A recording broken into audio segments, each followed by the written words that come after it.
Redefined is hosted by me, Zainab Salbi, and brought to you by Find Center, a search engine for your soul. Part library, part temple, Find Center presents a world of wisdom, organized. Check it out today at www.findcenter.com, and please subscribe to Redefined for free on Apple Podcasts and Spotify.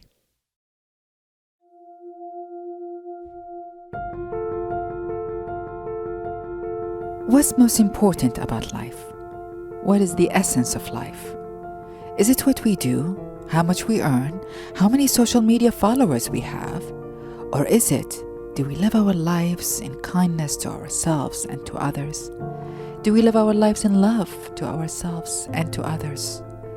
In nearly losing my life, I was confronted with these questions, and it led me to the conversations that make up Redefined, about how we draw our inner maps and the pursuit of meaningful personal change.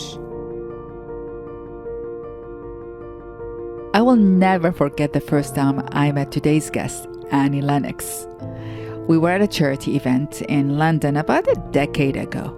The whole room was in gowns and bow ties, except for Annie. Annie was wearing a t-shirt, as had become her custom, that read HIV positive. She had been wearing the shirt in public for years. It was Annie's way of shedding light on a group of people she had felt that the world had forgotten and shrugged off as yesterday's news. Those living with HIV and AIDS. Annie's wardrobe choice was, of course, about advocacy and the bravery to take a stand. But it was also about being the kind of person who is willing and wanting to have the hard conversations, to put forth the issues that must be heard. I knew then that Annie was somebody who I would come to learn from in so many ways, and that our conversations would always go deep. Of course, I have been touched by her music with the Eurythmics and as a solo artist. She's won Grammys and an Oscar and is known throughout the world as a musician whose soulfulness, power, and tender awareness of what it means to be alive continues to make her voice beloved. But it's the way she chooses to use that voice in conversation that moves me the most. Annie expresses herself with courage and vulnerability, with a palpable sense of raw reflection. And she's still striving to deliver important messages, and she's still striving to grow. I am so very excited for you all to hear Annie as I have.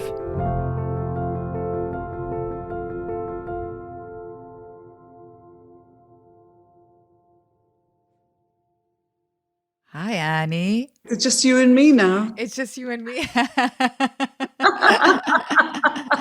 Well, first of all, I really wanted to thank you for giving me the interview, because I know it's exhausting to always do interviews and give of yourself. So I really, really, really appreciate the gift. Thank you. Well, it's true. I'm drained. I'm really drained. I And I'm understand. sure you are too. I understand. And to be honest with you, it is such a pleasure to talk to you at any point at all. So, I really mean that. And Thank you. it is just an honor for me and a privilege to talk with you, Zainab, honestly. Thank you. Thank you. And I really appreciate, and I feel it and I know it, and I'm so deep, full of gratitude and love, as you know. And, I was like thinking that the conversation that I want to have, first of all, is personal for me. It came out of turning moments in my life that made me question what is the essence of life and what are the most important things about life and how should we live it in a way that is authentic and from our heart. And that came because I had a near-death experience, as you may know, and really made me question everything. Even though I'm an activist and a humanitarian and all of that, it still made me question, what is the most important things about life. And so I literally decided to call the people that I love and admire and respect the most and ask them, about the lessons they learned in turning moments in their lives and how they shape their lives internally. Like the world knows you, Annie, externally as the musician, songwriter, producer, activist. That's known, right? And what I'm really interested is sort of the internal conversations, the intimate conversations we have in our with our hearts, in our in with ourselves, and how have these conversations and how have turning moments in life, taught you about what is most important about life. And so I have many conversation questions. These are conversation, not necessarily an interview. And but the first one I want to start is, if surely there must be a lot of turning moments in your life, but if you are to give me one that just pops in your head right now that showed you something, open your eyes to something that is so important about life, what would that be?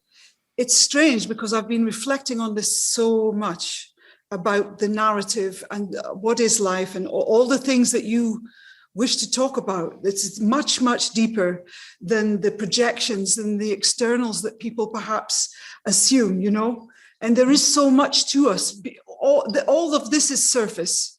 All of this is surface. Yeah. And well, the one that jumps to mind right away is giving birth and becoming a mother. So right away. And because it is a huge, huge turning point, most profound. I think because, Zainab, I'm an only child. I didn't have brothers and sisters. And so everything was very singular. And I was very focused ultimately on what I was doing in life and throughout my 20s, that whole decade, and into my early 30s. And I never, ever thought about having children, really, because I just was focused on what I was doing in that kind of I could say professional, but really artistic, creative sense. I lost my first child. I think I probably shared that with you. And so that was a massive, massive sort of, the shock of that was so profound. I never expected that to happen. I'm not going to go to that. I'm going to go to delivering my healthy daughter who is now 30. Because actually, it probably, after losing that baby, which was just, I had never ever thought in my life that would ever happen, anything like that. It's like all of these things, you never think you're going to get sick, you never think, there's so many things that happen, and then you're just so shocked that you're in it. You're in this life situation. So the upside is actually delivering a healthy baby, and the miracle of that, it was even more profound. It was even more heightened because it had gone so poorly, in contrast to the other experience of loss. Actually, I so appreciated that my daughter was alive and here, and it was a miracle, and it is a miracle, and life is a miracle, and all of it is a miracle, and you have such a transformation. So gratitude. There are some experiences in life that you cannot put into words. You just can't. I mean, even the simplest thing, like, just think about it. I mean, an orange, if you take an orange, how do you describe an orange? The flavor of an orange, the smell of an orange, all of it, and then you compare it to an apple or something, everything is so miraculous. It's so true. I have to tell you, whenever I eat an apple, because I was like the juice and the crust, but I was like, that's how we should live life, like with that utter joy and appreciation and gratitude for that just simple moment, of Yes. eating an apple. Yes. But so in other words, the loss helped you not take for granted the birth and the beauty, basically. even more. I think it was, I don't know. I mean, if I'd had my first baby and everything had been smooth and fine, it still would have been a miraculous. It would have been what it was. But, you know, contrasted against such a dark experience, it made an even more sort of profound gratitude. That's beautiful. Yeah. That's beautiful. I'm learning these days that gratitude could perhaps be the ultimate expression of love, of life, because it's like it's there, right in front of us, life, and we just sometimes take it for granted and not show gratitude. So the gratitude of every event, and this is the birthing is a very important event, is one of the ultimate expressions of love, for life. You see, it's almost like I would have to say, it's like a light gets switched on. I mean, there's a feeling of heart opening, unconditional love. I mean, I'm putting these labels onto it. Yeah. It doesn't do it any justice, And so then that's the thing. So you go into life and everything is heightened. This is my experience. I love it. You know what I'm saying? I love it. Yes, I love it. This is my own personal experience. So then, in the context of this opening of your heart and realizing, oh my God, I mean, I get goosebumps talking about it. You see, then it's like everything is coming from that perspective in a sense. So the preciousness. So you go to a park and you see other women pushing their babies, and you understand, oh, wow, they went through it too. And you don't know what it was exactly for them. It could have been all manner of things, but there they are with their children, and that they feel this, or you see, it was a strange thing because, I mean, I've had so many experiences out of the context of a conventional life. So in a way, again, I saw later on children in abject poverty, the kind of poverty I'd never seen in my own country. And so I saw this poverty, and it hurts so much. It hurts. It really, really hurts. So everything has two sides, the way I see it. Of course it does. The shadow and the light, all of that. But I think what is so kind of painful and difficult and challenging is to hold both things. Because when you're empathetic and your heart is wide open like that, and you feel for everything, you also see the other side. Absolutely. But then that's what makes life so real. I mean, when people ask me, what is my favorite country in the world, I tell them Congo, the Democratic Republic of Congo. And the reason is Congo is in a horrible war and has been for decades now. But the reason I love Congo is because life and death coexist on a daily basis. And the beauty and the ugliness, the beauty of life and humans and the ugliness of humans, honestly, like how awful what we do to each other, also coexist. And that helps me see life in its rawness and appreciate the goodness so much more than when everything is good, and you don't see that contrast. See, this is the thing I'm going to, because this is a personal conversation, and I'm going to be as authentic as I can, and heart to heart with you. I find it, see, as you say, you appreciate the darkness and the light, the two things going together. I've never been to Congo. I know some of the darkest stories I've ever heard of in my life that have come from this country, in terms of rape as a weapon of mass destruction, and all of that. It's just inconceivable to me. I find it very challenging, you see, to hold that darkness of human beings and the darkness. I find it really, I wish I could do better at that, but I don't. I struggle with it because I want it all to be beautiful.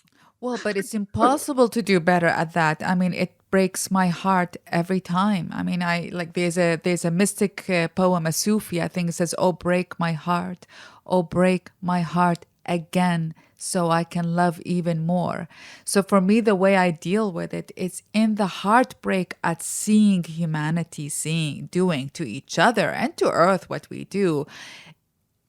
It allows me to see also, Annie, the beauty of humans, because there's so much love we have, and their beauty and creativity and imaginations, and that's beautiful, and that helps me even like love even more. But it's the heartbreak that allows me to love even more. But there's no other way to, I mean, there's no easy way to deal with it. I every time I used to go to the countries, to the war zones, as when I was working with Women for Women, I would come and sob. But still, I choose to see love over fear. It's like a choice on a daily basis that one has to do it over discipline, act basically. It's like, I think in a way, I'm seeing a picture of a rope that one has to hold on to, Yes, and if yes, that rope is a symbol of the goodness, and yeah, Mandela always yeah, said hope over despair. yes. And I can tell you that I am struggling on this rope. I am struggling. I Um, you know I see it like and do you know, have you seen the movie Cinema Paradiso? I've heard of it, and So he this should like have. this guy who loves this woman, and he's waiting for her in front of the building, and she's not coming down for her date, and he waits for her as it thunders, and at its in the morning and the night, and he's just saying, I love you and I'm waiting for you. And I feel like, so for me, the rope is an umbrella of saying, I am staying in love, I am staying in hope. I shall not give up. I shall not give up until the change happens. And I do believe in the possibilities of change. I mean, it's a trust, and it's like the triumph of hope over the despair that is happening right now, Yes, and that's it. It's So, a daily struggle, I find. of course. That is it. So I would just say, my daughter, I have two. The younger one, Tali, said something about practice. She said, "Oh, practice," something about practice, and I thought, "Ooh, that's really elegant. I like that." That she even considers that there is a practice. She's never been. I've never taught practice, but she, at this stage in her life, just used that word independently, and I was a bit humbled by that, because I thought, she gets it. I just need to practice. So I have been to be, again, very personal stuff. Just sitting, going to a quiet space, and actually it's a cupboard. Cupboard. Seriously, it is. It's a cupboard. I have a cupboard I with love it. curtains, and I just feel so contained in this. That's It's the your space. it's your temple. Yeah, it's kind of, it's a cupboard, but and on the ground, clothes and curtains, but it doesn't matter. It's the feeling of being cocooned, and trying to just create a practice, I think, is really Yes. probably, that's it. Probably it Yeah. is. Yeah. You're Yeah. practicing hope I over do. despair, I right? do. I do. I Mhm. do. I call it an appointment with my heart. I practice the Beautiful, going to my beautiful. heart every day. Let me ask you a question. I want to go back to your childhood, because your childhood gave you another perspective at life. It wasn't a privileged childhood. Mhm, And I remember your speech at Glasgow University graduation 2 years mhm. ago. And I was so touched by it, because you talked to the student about the humbleness of the way you were raised, and here's their iconic women talking about that humble beginning and what it taught you about and gave you perspective about life. What do you think in your childhood that stayed with you, that helped you to contribute to who you are today? Ooh, I'm grateful that I wasn't given a religious Mm. upbringing, right? That's number one Why? that comes to mind, because it gave me spaciousness to come to my own conclusions about everything, regarding organized religion, belief, faith-based systems, all of that. I didn't have to struggle with the way that people have had to sometimes take themselves out and with tremendous guilt from belief systems that have held them in a place that has shamed them, that has diminished them, that has kind of stigmatized them in certain ways. Now, I'm not against organized religion. It's not that. But just for me personally, when I see certain aspects of it, and it's so many expressions of all religions, I'm just grateful that I didn't have to. It would have been an extra complication in my head, in my mind. So I have gratitude for that. I hope that makes sense. That's number one. But there were values, there were definite values that I think were good from that, from my, as you say, humble upbringing. There's a certain work ethic that came from that. Not bad, that's okay. Definitely a feeling of what's right and what's wrong and what's just and what's unjust. That came very strongly. So these are certain core values that I'm really grateful for. Honesty, decency, these things I really, really value. And I don't think that you have to be religious in order to have those values at all. They're just good human decency, what is it to be human? I mean, the positive side of being a human being, compassion, kindness, empathy, all of these things. I mean, it just seems like when I think about, again, I go back to being a mother, and I know like the love has to be so consistent. It's not just about feeling love. It's about love in action. It's the tiny little details. It's consideration. And I'm saying this being a working mother. So again, there's always a challenge. It's never just easy and perfect. It's not like that, but still you try to act on your love.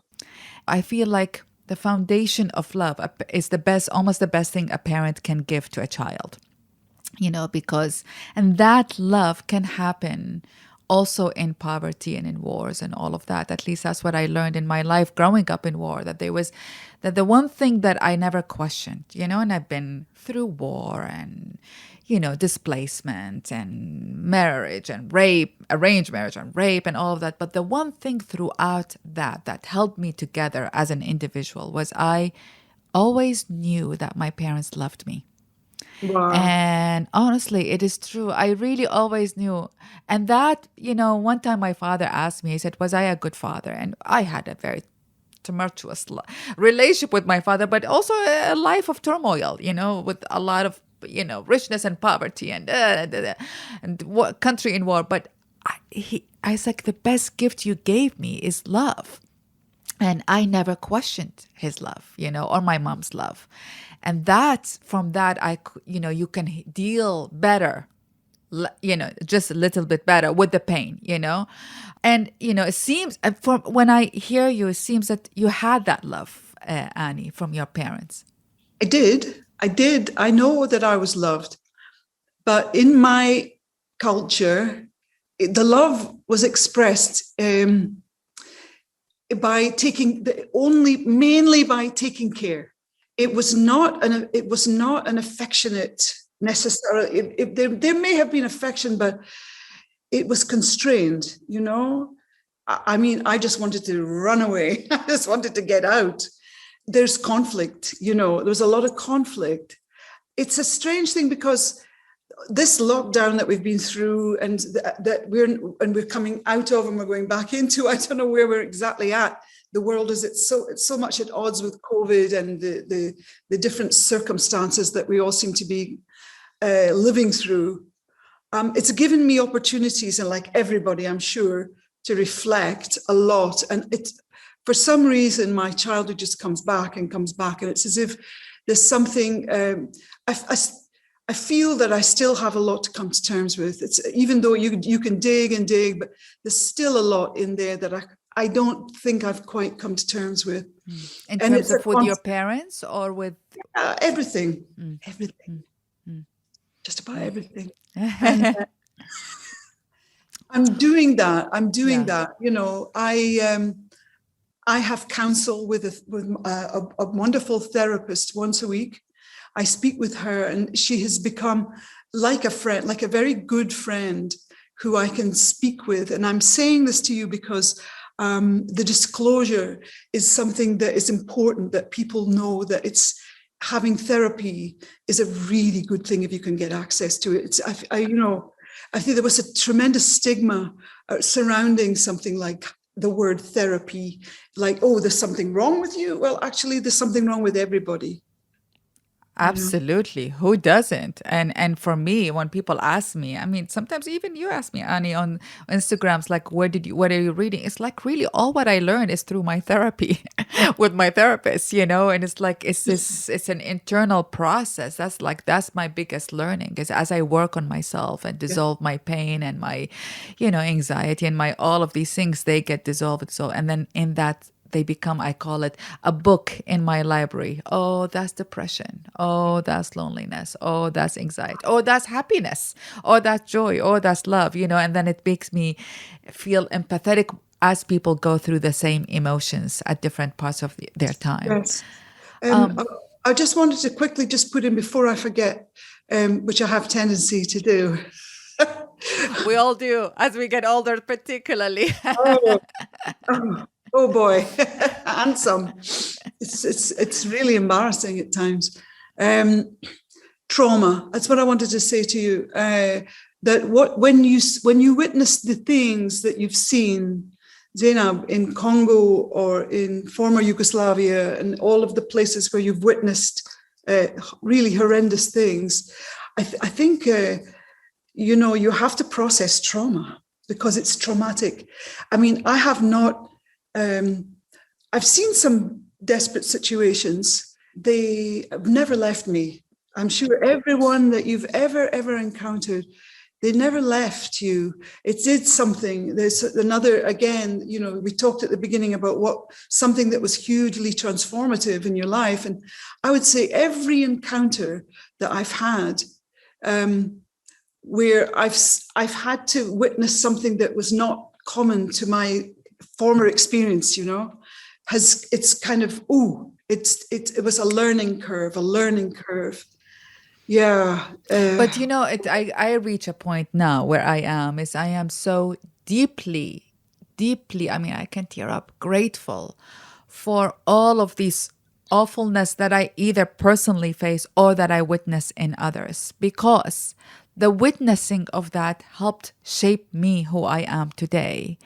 And I am grateful for who I am today. Like I'm at peace, let's say, for who I am today. And yet that person would not have been shaped and formed and have it not been for all these experiences that were very harsh, and yet honestly, I see it like a line even of all the people who even have hurt me, like a line, and I'm just like so deeply grateful for each one of them because they helped me. Each cut, each injury, each pain helped me become today, Zainab, arrived to my heart, really. Yes. I mean, it's very interesting because words are so powerful. And I mean, the things that people said to you, maybe as a younger person, that were hurtful, that you took personally and you didn't forget, the teachers that were mean or nasty, or the punishments and the shaming and all the things that I remember each one. And I'm not at your place yet. I'm not at peace with it. That's just a honest, full disclosure. I'm not. And what happens for me is there's a sort of certain turmoil in my head as I wake up each morning.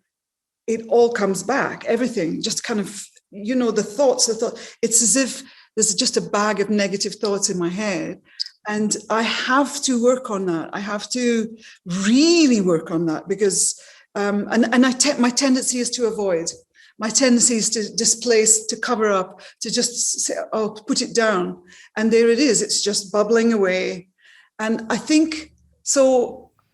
It must be a work in process. It is a process. See, it comes up. It It is. becomes even more and more. Yes. So then you can't avoid it really. And so how are you going to put it down? My anger at the world is so palpable. All it takes is to get in the car and be as a passenger, because I've stopped driving, and somebody and it'll take a second, someone here, because they drive in the United States where I am. My experience of driving here is like it's the Wild West, and I'm not used to it. And it's fear that makes me angry, you see. So I get angry because somebody pulled out in front of me, and this angry person comes out. And then I'm like, but I'm not like this. So where is that person coming from? And it's actually, I've thought about this deeply. I thought it's a response to fear. It's that, I'm going to kill you, sort of. And it's like, God, why am I so full of rage? And I'm really, really angry about, you just have to mention certain politicians and are in certain situations that have gone on and are going on still. And I'm raging. But that's a healthy emotion. Anger, in my opinion, is a healthy emotion. If we don't have anger, God will be passive and nothing will change in the world. That anger is like a match that should light our fire. However, if we cannot use it to keep the fire going, in my opinion, we have to use it to light our fire of action. But if it's use it, then it can be rage, and rage can consume us. The fire can consume us. It is consumption. It does consume you, and that's another thing. It's like personally right now, I'm looking really deeply as to what's my makeup, like why, and it really is unavoidable. I mean, once you start to explore what's inside, and you see it's not a happy space, necessarily. It's really quite difficult to deal with. But the only way to deal with it, as I understood from my own experience, right, is to go through the darkness of my own pain, like through my anger, go through my rage, go through my inadequacy, whatever it is, insecurities, go through it and like deconstruct it and see it. And once I see it, it's like, and then I can actually forgive and let go of it. Yes. I'm just saying, I've just got a mountain of stuff. So I want to ask you, because despite all the things that you're sharing, you have handled fame and success with grace and with a level of groundedness. And the reason I'm curious about that, because fame can be a burden, and it's overwhelming feeling. It's overwhelming. It takes over, and some people, it's hard to deal with that. But yet when I see your life, when I see you've handled it with grace and groundedness. It didn't let you off your center. You stayed. How did you do that? It's not an easy, you're right. It's not an easy place to, some people are extrovert and they love attention and they crave it. And, for me, it was never that I wanted I'm shy. So I never really, as a person, I don't want that. I don't want people following me. I don't want people recognizing me. I don't want that. But what I did want was a sort of platform. I wanted to just keep it to something like this is on a stage or this is through a television screen. But then I want to do a cut it off. But it's not possible, you see. And that is the deal. Because you see, when you'll know this, once the switch is on, it's not up to you. You don't always have a say in all of it. And to be honest, it is a tightrope. And you could, in one moment, you could lose all of your reputation. It could happen in a second, any minute. Anybody could say something, could do something, and then you're in a precarious. It's very strange, Zainab. So, I'm older now, and it's certainly in terms of the best of my musical creativity. I don't know if it's the best, but the bulk of my work in music and performance, I think, is mostly done. maybe there's more to come. I just don't know. I keep that open, really. But I'm certainly not invested in any more. I never really was. The fame was not the primary thing. Never was. And when I think about your journey in life, whether it's your musical career or whether it is your activism with HIV or global feminism, there's boldness to it. You're bold. I love that. You're like unapologetically bold, even in your activism. Like when you wear that shirt, HIV positive is provocative. It is bold. It forces thinking. And so many people are afraid because it's sort of risk taking for people. Like, they're like, to do something bold is risky and whether people will accept or not. And a lot of people, some and maybe doubt that risk or they fear taking that bold step in any part of their life. What if it's not accepted? How do you deal with that? How do you deal with that doubt? Or do you have it even? Oh. So it's interesting because your perception of me is that I'm bold, and I can be, and I very often, fools rush in where angels fear to tread. There's that saying, and I can be impetuous. So I have been impetuous, and I have said things just off the cuff here or there, and they've caught me. We're in an age of social media where, anyone can take a picture anywhere. Anything can be said, anything can be interpreted, reinterpreted. You can be taken down in an instant. I am less bold than I was. And the reason for that, and because I would love to be more bold, that there's a part of me just wants to rush in.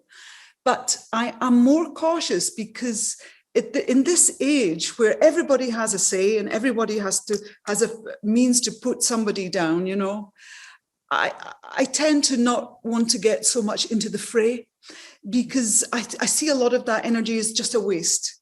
If you see, sometimes my immediate reaction, let's say someone writes something, posts something that is so abhorrent, that you want to I've got this thing, like I want to kind of get it. I want to say something abhorrent back because I could, but now I'm more restrained. I know it's only going to stoke the fire. So I step back, and right now, I am so drained. I am so exhausted.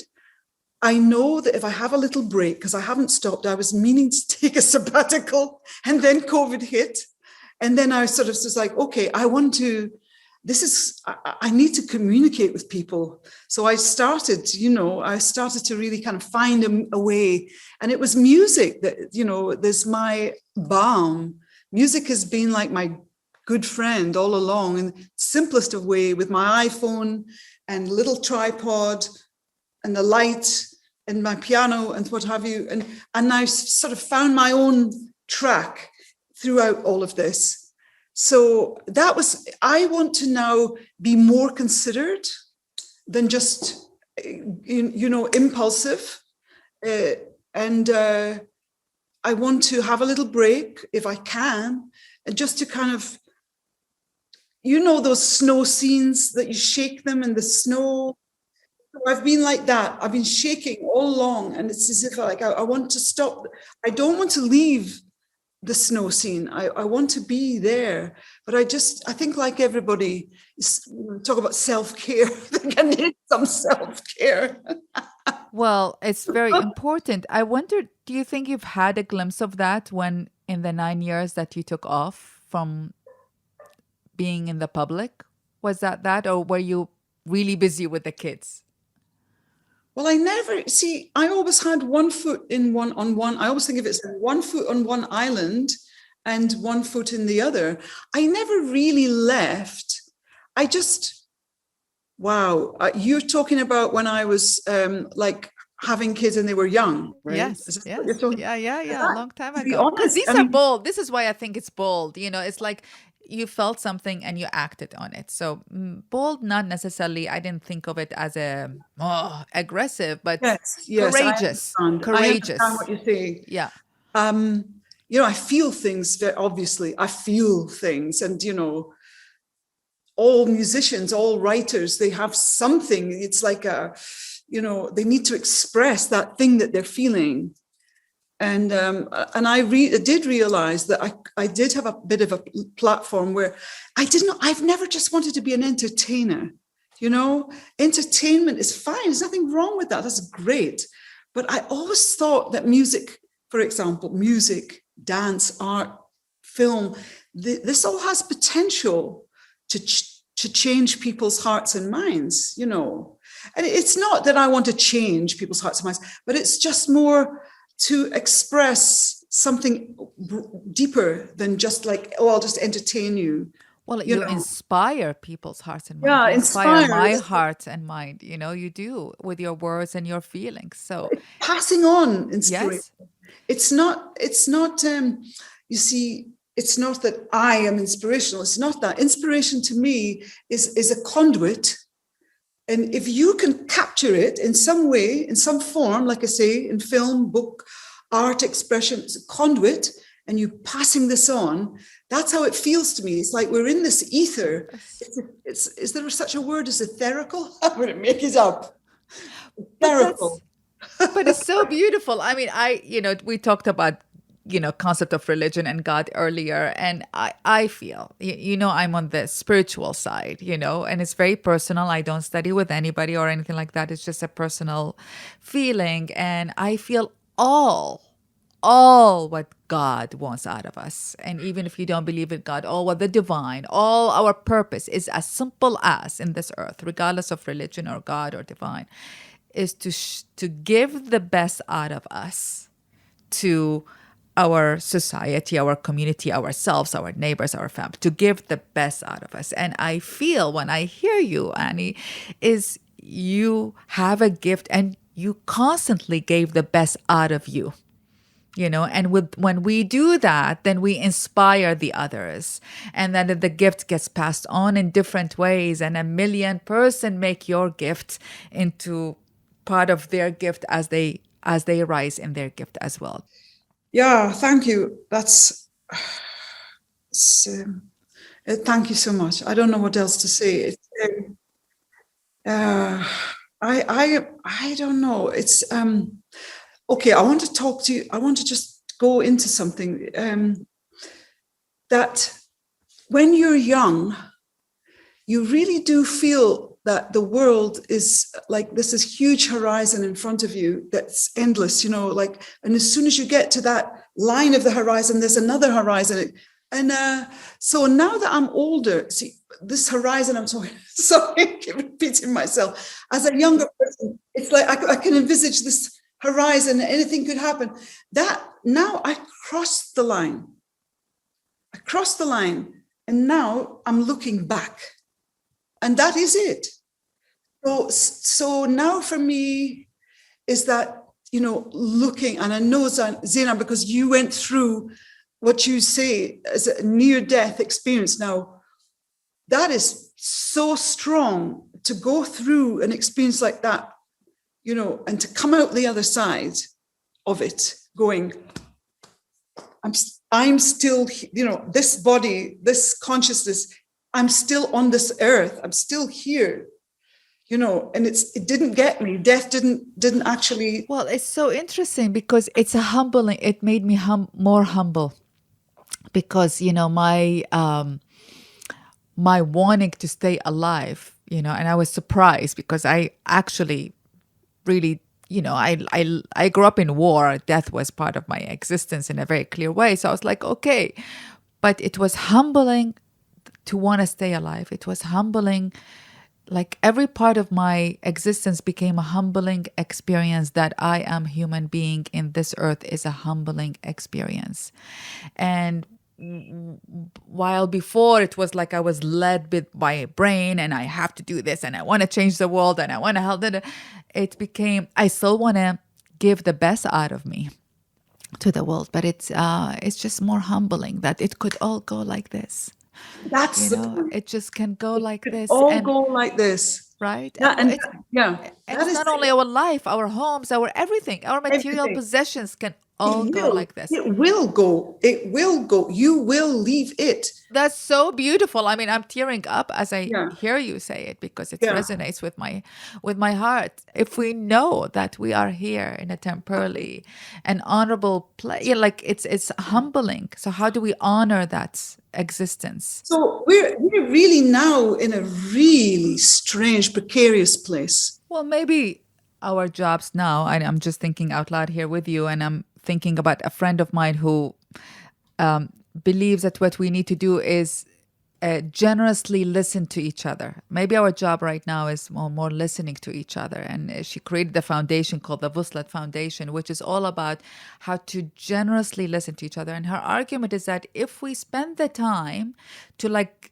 look at any situation and generously listen to the other person from their own perspective, we at least understand their logic, not agree, but understand, or may have a point of one point, even if it's a drop. And she said, if that drop is enough to create a pathway for a new conversation.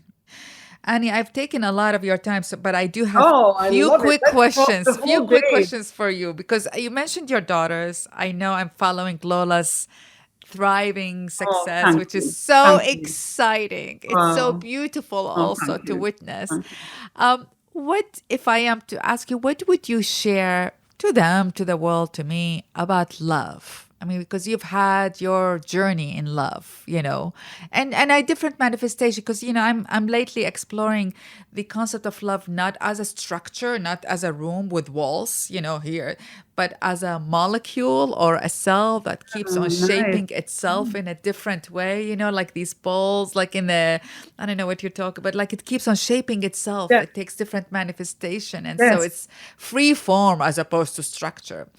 But what would you A lava ask? lamp. That's a Yeah, lava lava lamp. lamp. Lava Exactly. lamp. Yes. Exactly. That's what for Love is me a love lava lamp. is. Exactly. Exactly. Thank you. Because it keeps on like shaping itself and it has no structure in it, No, no. What would you tell them about Wow, love? wow, wow. Well, I did realize that everybody bandies the word love around a lot because, I love my hairdresser. I love this food. I love Thai cooking. I love, and I love you. I love you.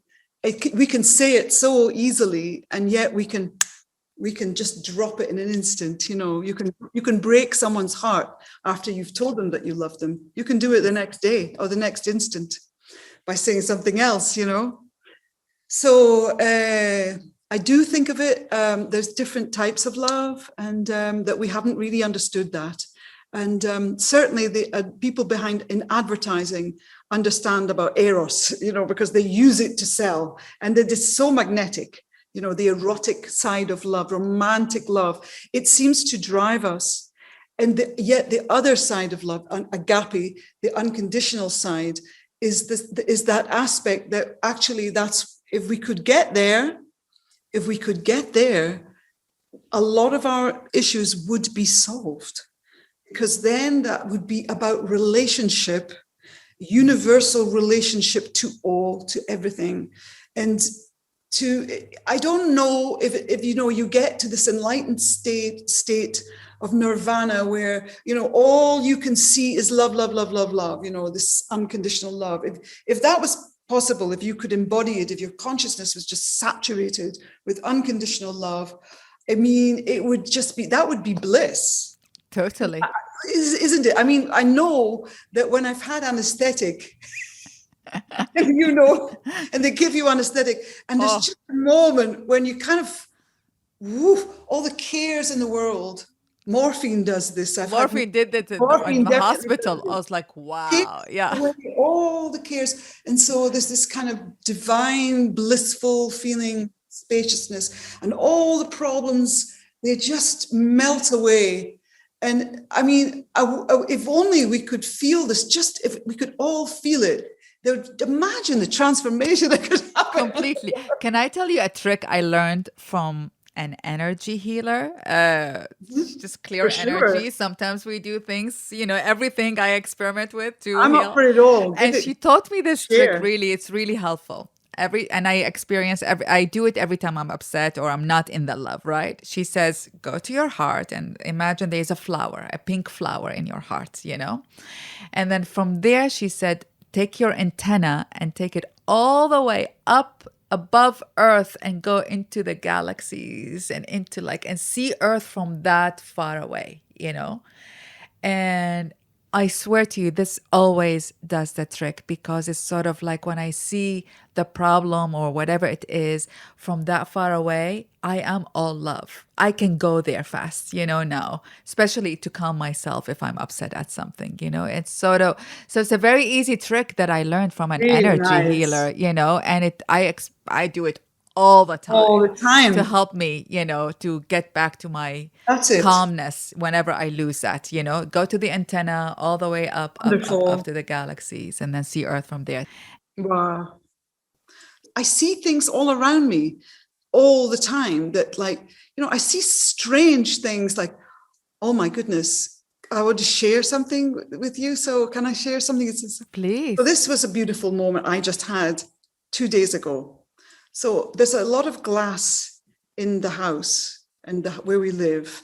It's like a kind of indoors, outdoors space, and you can open the windows and birds can fly in, and sometimes they don't see the glass, they fly in, and it's really kind of, it's devastating if they hurt themselves or if they die. In fact, that's even worse. But I saw a bird, little finch, that had been in collision with the window and was sitting really still, like really stunned, kind of blinking. And I went very, very slowly and up close, because normally a bird will just fly away immediately. Any movement, they'll just fly. And it wasn't flying away. It was just staying there. And I thought, So I managed to get really close, and I sat next to it. And I managed to just very, very gently sort of cup it in my hands for a bit, And what was so beautiful was like, it got a little shock, but its eyes were blinking. And as I cupped it in my hands, I wanted to kind of create a little haven, like a little nest. And it was blinking. And eventually it kind of went a little bit to sleep, So I just sat with it for a while on my lap. And I thought, amazing, there's always this, we all have this urge when we see things, we want to kind of hold them, don't we? And so I had the opportunity to sit with this little bird on my lap, and it was such a precious thing. I was hoping that I could sort of restore it. Do you know what I mean? Like I could calm it down, even though I'm a great big human and it's probably scary. I was like, okay, I'm gonna try to re-energize you. And very, very slowly, after a while, I just opened my hands. And it kind of realized, it could go, and it flew away. And that was a really, really inspirational thing for me. That was beautiful. It was a really connection. That was love. For me, that is love. Like you gave the bird love. I love the bird. I love the birds. And it's so beautiful. I really don't like to see them ever hurt, because we have windows, Oh, I know, I understand. I have the same, actually. Yeah, I do. This is a beautiful story. Thank you. I love it, actually, because that's just an intimate connection between two creatures in this few moments. Exactly. Exactly. Yeah. I have a few last questions, I promise. I'm grateful. Let's, Thank you. Keep going. So it is like, odd to ask you, but I will ask you, is there a song? No, it's not odd, maybe. Is there a song that makes you feel empowered and brave, and you always go to it to feel like... Yes, there's joyful. Lots and lots of songs like that. There's tons. Okay. I say Pharrell Williams' Happy is just... I love it. I mean, I was driving the car in London when I first heard it a few years ago, and it came on the radio, and I had to pull over. I didn't know who it was. I didn't know, but I heard the song. I was like, this is a piece of genius, clap your hands if you feel like happiness is the truth. I mean, I come love on. it. I mean, thank you, Pharrell. It's true. I love it. How about movies? Movies you go to. Do you have a movie that you always watch for a cry or for From to time to renew your time, spirit? from time to time. This is a dark movie with Neil and I. With Neil and I, it's my humor is quite twisted and dark and ironic, And the 70s. I mean, I lived through the 70s, and it was a particular time, especially when you lived in the UK. It was pretty grey and dismal. And from my perspective, I had absolutely no money, and I lived in these kind of hovelish type bed sits and went from place to place in London.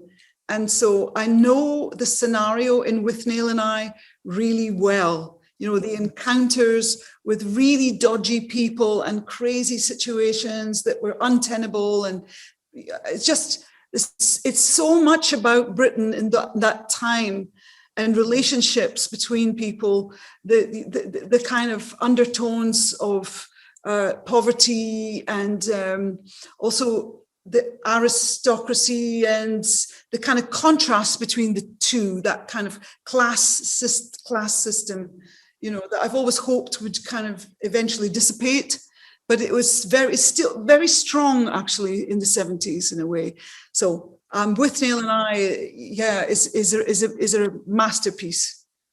And how about mentors or teachers who have inspired you throughout your life? There's a few, Satish Kumar is a beautiful human being. I love him, and his gentleness and his positivity, he shines like a beautiful, beautiful spark. And I have to say the Dalai Lama, because, not on any religious at all, I'm not Buddhist, but what I love about the Dalai Lama is that he represents something for me that is about embracing, well, as we talked earlier, again, this darkness and light, and how this situation with Tibet and China has gone on all through his lifetime. And, obviously, if you're Chinese and and he represents something completely different, and I get that. In the Chinese regime, the Dalai Lama is not so loved. But for me, he is an emblem of endurance, peaceful endurance. And we don't have too many individuals like that. Bishop Desmond Tutu, another extraordinary individual who's still with us. And I mean, just exemplary. I mean, there are so many people, Malala Yousafzai, beautiful young woman, extraordinary. And everybody who's working with climate change. I mean, climate change, I wanted to say to you that really above everything that is happening right now, climate emergency, and the message that Greta Thunberg gave to the UN just a few days ago, again, absolutely enraged message of disappointment, and just she was so angry, and so rightfully so, that despite everything, the greening, the fake greening, it's not effective. I mean, we're not doing anything, and we're really looking at a tsunami. It's really hammering at our doors, and we're ignoring it. Last question. Your favorite book that you go to for solace and strength? So this one I picked up is called, it's Nelson Mandela and Mandela Langa, Dare Not Linger. Dare Not Linger, okay? The presidential years. I just like dipping into Mandela because, he was such a force, and still is, still is. You can go there and you can say, well, that's a standard. This is Ram Dass walking each other home. It's a kind of a classic Ram Dass. Okay. And this is a handbook for living. Oh, we need that. The art of happiness, which you can get it. Handbook for Living by His Holiness the Dalai Lama and Howard C. Cutler, MD. I love you because there's an awareness and consciousness and the holding of humbleness in your heart with the expansiveness of your heart. And with your voice and your awareness and your authenticity, I tear up as I just say the words, Annie. Thank you from the bottom of my heart that we are present, that you're present in my life is of my blessing, is the greatest blessing. Well, Thank you. I feel exactly the same about you. And I think what a lovely thing that you're doing. You're going to have such fun with people that you can really go dig deep and really kind of see something of who they are beyond just the projections, Absolutely. I'm interested in the internal journey. That's right. The external, the world sees it, but the internal is the lessons and the learning. And that's the aspiration we need to learn, is not to be that or this, is to be inside our That's hearts, right. this or That's that. right. Yeah. Yeah. Yeah. Thank you. Thank you. Thank you. Thank you. Mwah. Love you to Thank you. bits. I really appreciated your time, and I hope you get some rest. Yeah, I'm going to. I'll get some rest, and then I'll be recharged, and then I'll be on to the next thing. Yeah. Yeah. That's all you can do. Absolutely. Amen. And that was the amazing Annie Lennox. You can follow her on Instagram at official Annie Lennox. You can follow me on Instagram at Zainab Salbi, and follow Find Center at find_center. For transcripts and other resources from this episode, please go to www.findcenter.com/redefined. Thank you so much for listening. We'll be back next week for another conversation about life's turning points and lessons learned. My guest will be CNN anchor and best-selling author Don Lemon. Redefined is produced by me, Zainab Salbi, along with Rob Corso, Casey Khan, and Howie Khan at Freetime Media. Our music is by John Palmer. Special thanks to Neil Goldman, Jen Tardif, Elijah Townsend, Amanda Graber, Tara Patterson, Jessie Stormo, and Sarah Weinstein.